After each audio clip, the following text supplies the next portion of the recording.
ಈಗ ಒಂದು ಊರಿನಾಗ ಒಬ್ಬನ ಸತ್ತೋದ್ನು. ಊರಿನ ಜನಗಳೆಲ್ಲ ನೋಡಿ ಎಂಥ ಒಳ್ಳೆ ಮನಸ್ಸು ದೇವ್ರು ಕಿತ್ಕೊಂಡ್ಬಿಟ್ಟ, ಎಂಥ ಒಳ್ಳೆ ಮನಸ್ಸು ದೇವ್ರು ತಗೊಂಡೋಗ್ಬಿಟ್ಟ, ಕಿತ್ತೋದ್ ನನ್ನ ಮಕ್ಕಳೆಲ್ಲ ಚೆನ್ನಾಗೇ ಅವ್ರೆ ಅಂತಾರೆ.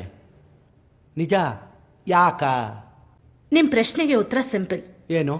ನಿಮ್ನ ಒಂದ್ ಕಾಡಿಗೆ ಕಳಿಸ್ತೀನಿ. ಹಾಂ. ಸಾವಿರಾರು ಮರಗಳಿರುತ್ತೆ. ನಿಮ್ಗೆ ಹಾಂ. ಯಾವ ಮರ ಇಷ್ಟ ಆಗುತ್ತೋ ಅದನ್ನ ಕಟ್ ಮಾಡ್ಕೊಂಡು ಹೋಗಿ ಅಂತ ಹೇಳ್ತೀನಿ. ಯಾವ್ದು ಸೆಲೆಕ್ಟ್ ಮಾಡ್ತೀರಾ? ಮನೆ ವಾಸ್ಕಾಲ್ಕ, ದೇವ್ರ ಮನೆ ವಾಸ್ಕಾಲ್ಕ, ತೊಲೆಕ, ಯಾವ ಮರ ಚೆನ್ನಾಗಿರ್ತದೆ ಉದ್ದಕ್ಕೆ ಊಟವಾಗಿ ಅಂತ ಒಳ್ಳೆ ಮರ ಕಟ್ಕೊಂಬತ್ತೀನಿ. ಹಾಗೆ ದೇವ್ರು ಈ ಭೂಮಿ ಮೇಲೆ ಕೋಟ್ಯಾಂತರ ಜನ ಇದ್ದಾರೆ. ಯಾರನ್ನಾದ್ರೂ ಒಬ್ರನ್ನ ಕರ್ಕೊಂಡು ಹೋಗೋಕೆ ಅಂತ ಬರ್ತಾನೆ. ಯಾರು ತುಂಬಾ ಒಳ್ಳೆಯವ್ರು ಇರ್ತಾರೋ ಅವ್ರನ್ನ ಕರ್ಕೊಂಡು ಹೋಗ್ತಾನೆ. ಹೌದು, ಮನುಷ್ಯರಾಗಿ ನಾವೇ ಒಳ್ಳೇದು ಹುಡುಕ್ತೀವಿ, ಇನ್ನು ದೇವರು ಮೆಚ್ಚದೆ ಕಣಮ್ಮ, ಮೆಚ್ಚದೆ.